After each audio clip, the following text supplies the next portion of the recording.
Welcome back to the Windy City Smack Talk, and this is your Raw recap. Yeah, I kind of came up with a fucking name, just took almost like 7-8 reviews.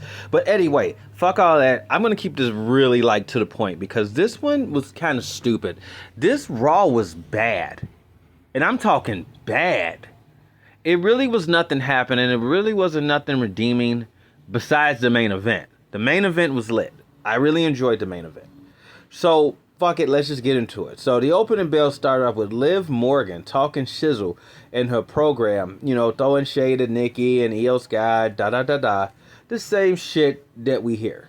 Okay, so Io comes out, and God bless her. Io Sky is really getting comfortable on the mic. She's really good. She knows how to do it. She still cuts a better promo than Ricochet, which is phenomenal and actually shockingly amazing. But good here, it got a little stale. We kind of got lost. We had to spin the block and pick it back up. Hit the drop kick, got the comeuppance, stood tall to kind of set the tone for where the night's gonna go. So it was promising. So now, matches that stood out to me. You had the fatal 4-way match. The returning Asuka versus Raquel Rodriguez versus Ivy Now and Stephanie Valkyrie. If I was a betting man, I would have lost money because I had Steffi. But it wasn't to be. Asuka picks up the win here after Rhea Ripley yanks Raquel Rodriguez as she carefully placed her leg in position out the ring, dropped her with her finishing move, the Riptide on the floor, and while Asuka was able to capitalize with the Empress Impact, which is literally her throwing her booty at you in your face. So yeah, Asuka advanced here. The triple threat matches at Fatal 4-Ways are just, as Jim Cornette would say, lazy booking. Because you really can cheat here. You don't really have to tell a good story in the ring. It's just a lot of shit happening. And I'm noticing the WWE's kind of falling in love with these triple threat matches because, A, I know it cuts time. I really would have liked to see 2 single matches of these ladies going at it. I felt like that would have been a better payoff and a more intriguing to see what these ladies can do. Like I said, Raquel was a #1 fucking star at one point. It's like she could go. I would have really liked to see her and Stephanie go one-on-one. That would have been a really good match there. But, nevertheless, we got a return to Asuka. Got the win. She advances. Next up, we had AJ Styles versus JD McDonough. The phenomenal one did stuck dizzle. I mean, he picked his little ass up for a Styles clash. I've never seen something that fast before. Knocked his ass out. Dirty Dom. Same bullshit. Come in. Get his ass whooped. He bails out the ring, but in the process of bailing out the ring, he drops his title. AJ's holding his title, even though he's not the champion, so I don't know if they're going to turn that into a thing, like blah, blah, blah. That's how he's going to get his title shot. I don't know. AJ Styles, I fucking love and respect, so he could do no wrong. JD McDonough is a tough son of a bitch, but I feel bad for the Judgment Day because they were really getting some plug, but as we're going to keep going, something unfortunately happens. And here we are, Liv Morgan and Kairi Sane. Kairi Sane I feel bad for. I've touched on it a lot on this channel that I really felt like they should have gave her a bigger deal when she returned because Kairi Sane was one of the top ladies in the division before she got hurt. But she's kind of just there for filler, which I don't like. But Liv is on fire. But unfortunately, Liv took one of the most scariest fucking falls I've ever seen and dislocated her shoulder, unfortunately. The ref stopped that shit immediately. It's like when she fell, you knew.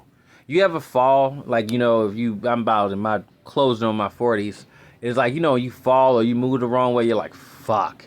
That's how that shit looked like. You knew it 100% instantly that she was fucked. So Liv, please, speedy recovery. We miss you. And it was really unfortunate because the Liv and Raquel Rodriguez, Roxanne Perez just totally butchered that. Sorry. That looked interesting, and that was getting eyeballs on the Judgment Day, and you had the underlying tension between Finn Balor and Dominic Mysterio, because, Finn wants that belt, so, hopefully long-term booking is Finn's going to cost him the belt, which will probably set up the end of Judgment Day, but, that's future booking. Now we go to the promos. I mean, I don't fucking understand. Like, look, when I was a shorty, Goldberg kicked ass, okay? 100%. So I'm not one of those guys say, oh, you never liked him and shit like that. No, Goldberg was fucking awesome. 25 years ago. Not at almost the age of 60. It's like, come on. And if you're telling me the purpose of dropping the belt, like for Jey Uso dropping the belt to give it to Gunther so Gunther can almost potentially lose to Goldberg, that's insane. And, you know, that's one of my biggest pet peeves. Don't use the title for a prop or story progression. The two motherfuckers in the ring should be able to tell to showcase a story that is written by the writers. Come up with a good storyline. It makes no sense to take the belt off Jey. And again, I've been very critical of Jey. I'm not sitting here saying all of a sudden I jumped on the Jey bandwagon. I love Jey, but I didn't think he was ready to be a champion. But we know what moves this business. Dollars. He generated money. He was yeeting. He had the catchphrase. He had the suave. He got the skill. He has that it. He might not necessarily be as in the ring as we might like, but again, that's his thing. Super kicks, spears, and all that shit. That's just his stuff. So, if this is the end game for Goldberg to beat Gunther, that's stupid. Goldberg didn't need to have. If this is his final match, again, why does it have to be for a title? Like, if you really wanted to pay homage, it should have been Goldberg versus Braun Breaker. That would have made more sense. You know what I'm saying? That would have made more sense. And maybe you could have got the Steiners to try to come in the storyline. I mean, you really could have told a better story that way. And then you could have Goldberg giving Braun Breaker like, "Hey, bro, this is yours now. You're the co-holder of the spear," or whatever the fuck. But just having him fight Gunther just because he made a comment about his family, and it's like that's it?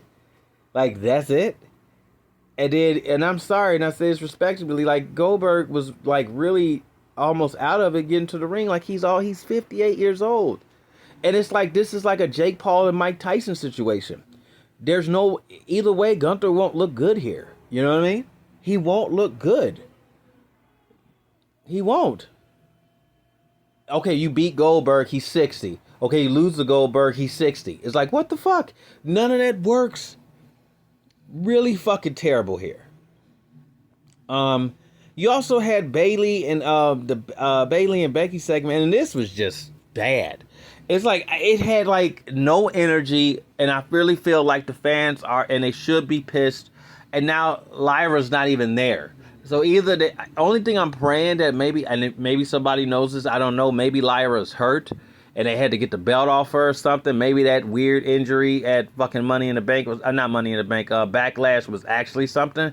I don't know, but just to have her lose the belt and now she's out of the story. It's like, what the fuck? It's like, what was the point of those 2 months? It's like, this is why I don't understand with the WWE writing.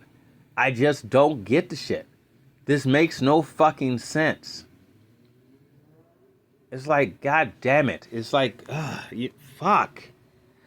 And like I said, I gotta bring it back up. Because a lot of the mid card was just a lot of cutaways to the Judgment Day. So obviously they're the new faction, and now you got Liv with the injury, and Liv is really carrying that because Finn is Finn. Rhea's not in there no more. Damian Priest isn't in no more. So Liv kind of got that faction on her back, and Roxanne brought a good buzz to it. But now Liv is gone, and dislocated shoulder could be like 6 to 8 months, depending on the severity of it. So that sucks, man. And Liv just got back. That really hurt. And then you go to the main event. Fuck. I mean, this would save the show. And I fairly felt like after that night when Triple H just said, man, just go in there and beat the shit out of each other. And that's exactly what they did. It was just a fucking brawl. You had Sheamus, Rusev, Bronson Reed, and Jey Uso. So, Jay's going to do his thing, super kick spear, the splashes, all the bullshit. You had fucking the Ringling Brothers and Barlin and Bailey Circus run out there. You had LA Knight, Penta, Sami Zayn, fucking Braun, every motherfucking body. Braun Breaker, I was out there. Everybody ran out at the end. And I get that type of finish is okay for the story, but it just really takes away. And I know you got several stories in the main event you're focusing on, but you can't just shit on the mid card. And it's like Raw, it's like when you watch Raw, it's like besides the Judgment Day, that's it. All of the mid card is just there. And if you're Penta, you're cool. But everybody else is just there. And I feel like that's what hurts Raw. And that's why Netflix is getting really pissed. And then you had at the end, Seth Rollins come out after Jay prevailed, ready to put the beat down on him. Then of course, Super Cody Rhodes come out to save him. But then, you know, there's this weird stare off because now next week they're going to fight each other to advance to the finals of the King of the Ring tournament. So that's going to be interesting. It's going to be interesting to see what goes on. Did Cody learn a lesson? Is he not going to hold back? And I'm noticing they're doing the tape ribs thing. Is Cody going to take advantage of his tape ribs? Remember he told John, I made a mistake and I didn't pull the trigger and I won't do it again. So maybe is Jey in trouble? Will we start looking at Cody different? Are we getting Homelander Cody? Who knows? Just to keep it a buck with you, this Raw for me was a 6 out of 10. Like, period. 6 out of 10. It was, you know, honestly, I'm being honest. If that main event didn't slap like it did, I probably wouldn't even reviewed it. Because it was just, nothing really happened, and the injury happened, and it's like, fuck, dude. It's like, then don't forget you had Zoe Starks that got fucked up. It's like, god damn it.